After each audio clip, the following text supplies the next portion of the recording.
My ex-husband, who thought I was infertile, left me 15 years ago. When he ran into me and saw my son, he trembled. That chance encounter was just the beginning of a tumultuous journey where old secrets resurface and hidden truths come to light, challenging everything he believed about the past, present, and future. Hey there, folks. I'm Linda, and welcome to Linda's Stories channel. I hope you're all ready for a good tale. So picture this. It's a sunny afternoon, and there's Catherine sitting by herself at a restaurant table by the window. She's gazing outside, enjoying the lovely day, waiting for the waiter to bring her lunch. Little did she know, a surprising encounter was just around the corner. As Catherine headed to the bathroom, she accidentally bumped into a boy walking down the hallway. She said sorry right away, but when she glanced at the man with the boy, she was shocked to see someone from her past. It was Michel, Catherine's ex-husband, whom she hadn't seen in 15 years since they divorced. Feeling a bit surprised by the unexpected meeting, Catherine felt a mix of surprise and discomfort as he came closer. However, she stayed composed and greeted him politely. Michel and Catherine had always dreamed of having children. From the start of their marriage, they tried hard to make that dream come true, but it just didn't happen. Years passed, and they still couldn't conceive. Catherine started to worry that something might be wrong and suggested they see a doctor together to figure it out and maybe try some treatments. But Michel, being stubborn, refused to go. He came from a big family and thought the problem must be with Catherine, considering his own family's fertility history compared to hers, as she was an only child. Using their family backgrounds as evidence, he started blaming her for being infertile, which only made things worse between them. Eventually, their frustrations and misunderstandings grew so much that they ended up getting divorced. Despite the scars from their past, Catherine decided to greet Michel politely, recognizing that time had passed since they last met. However, her warm attitude was met with coldness and disdain from Michel. "Are you alone?" "Still single, I see," he said arrogantly, his eyes reflecting superiority and indifference towards Catherine.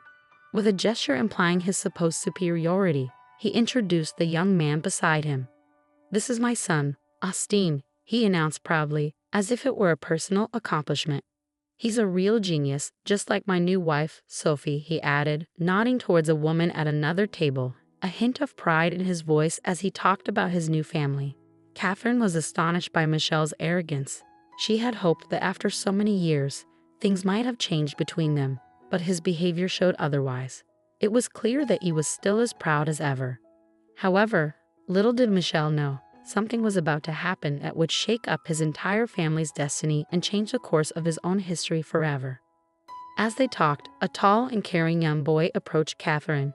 Seeing the concern on her face, the boy, with a protective instinct, asked, "Is everything all right, Mom?" Catherine's face lit up at the sight of her son, and she replied warmly, "Yes, everything's fine, my dear. I'm happy you're here. I ran into someone from the past while waiting for you."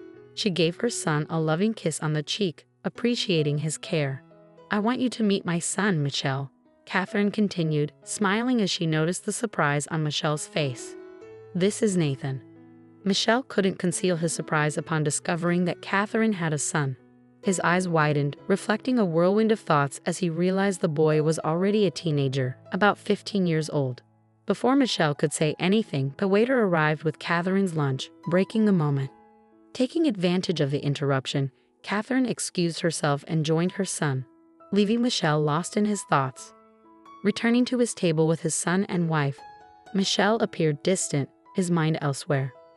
While Sophie and Austin enjoyed their meals, Michel seemed preoccupied, his thoughts consumed by a single idea. Could Nathan be his son? Was it possible that Catherine was pregnant when they separated and never told him? But why would she keep it a secret? These questions consumed Michel, overshadowing his ability to enjoy the present moment. Before he could find answers, Sophie's voice broke through his thoughts, snapping him back to reality. As days passed, Michel couldn't shake the issue from his mind. He dreaded facing the truth that haunted him. How would Sophie react to learning he had a child from his past marriage? And what about Austin? How would he feel discovering he had an older brother? The idea of confronting Catherine, fearing she might demand financial support, only added to his anxiety. Despite the swirling uncertainties and doubts in his mind, Michel couldn't ignore the overwhelming curiosity pushing him to uncover the truth. How could this be possible? Michel questioned himself relentlessly. He was convinced that Catherine was unable to have children, especially after years of failed attempts to conceive together. Michel's experience with Sophie had been vastly different.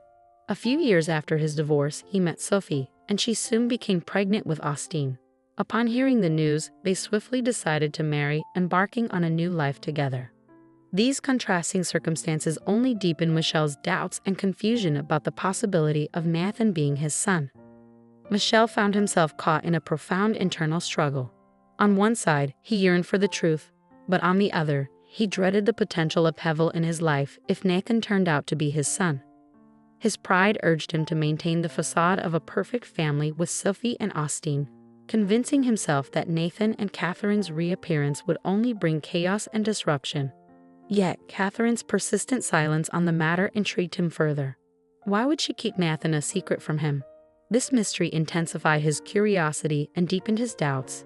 Meanwhile, Sophie began to notice her husband's distant demeanor. Michel always seemed lost in thought, and it concerned her deeply.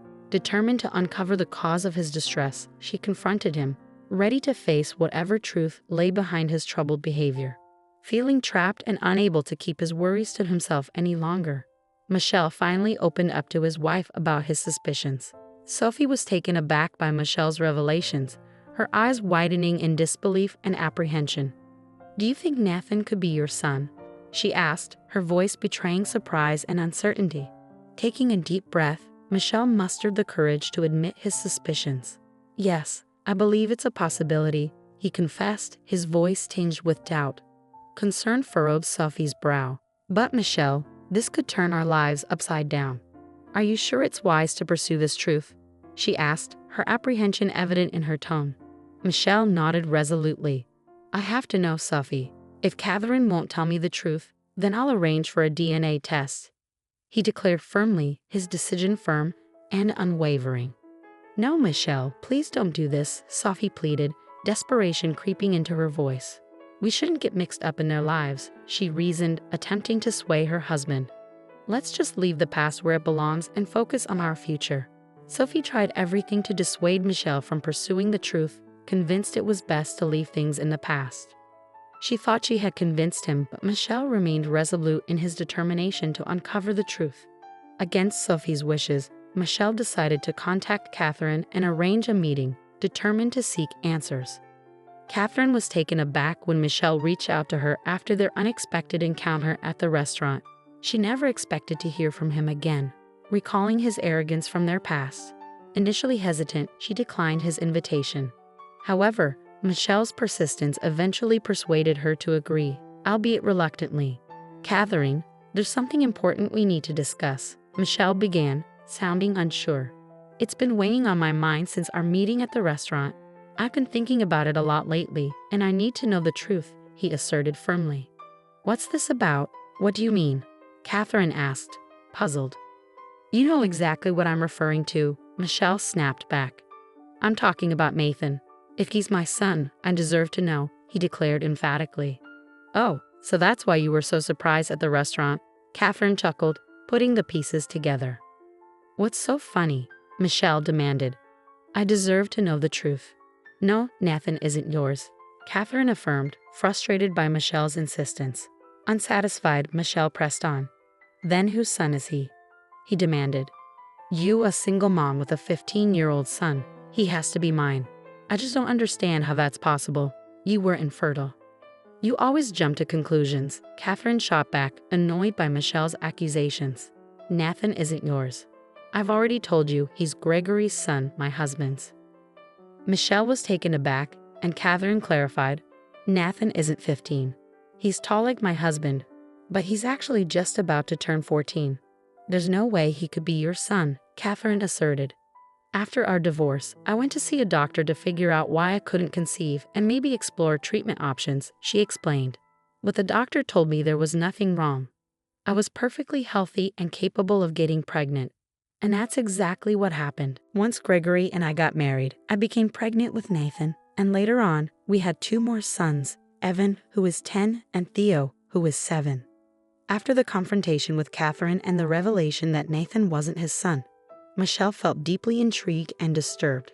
Catherine's words made him question everything he believed about his fertility and his relationship with Sophie.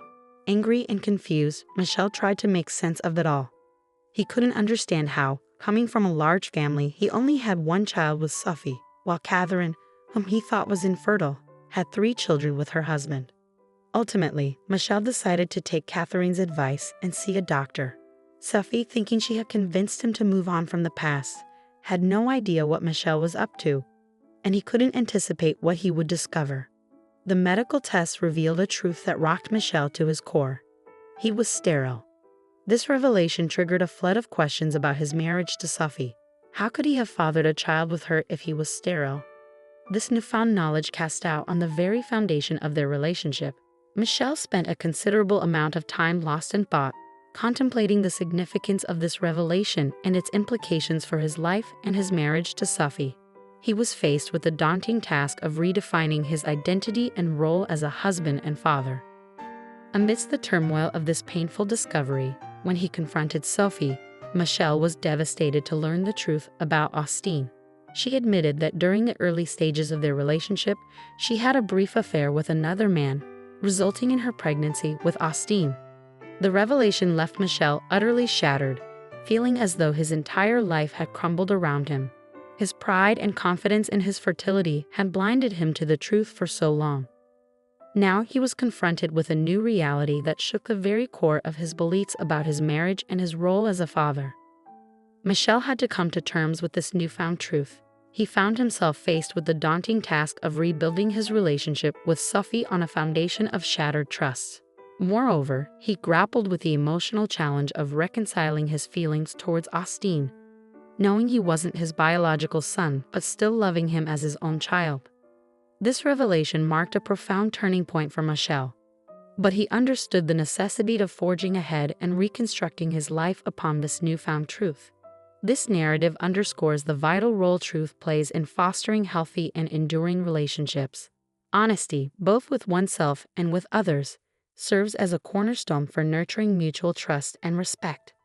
Moreover, the story serves as a poignant reminder of the importance of confronting our own biases and egos, which can obscure our perception of reality and hinder our ability to truly see those around us. Have you ever experienced a moment where the revelation of truth completely altered your perspective on something or someone in your life? If you found this story engaging, please consider liking and subscribing to the channel. Feel free to leave a comment with a number from 1 to 5 to indicate your level of appreciation for the narrative. Also, check out the video currently displayed on your screen. Until next time.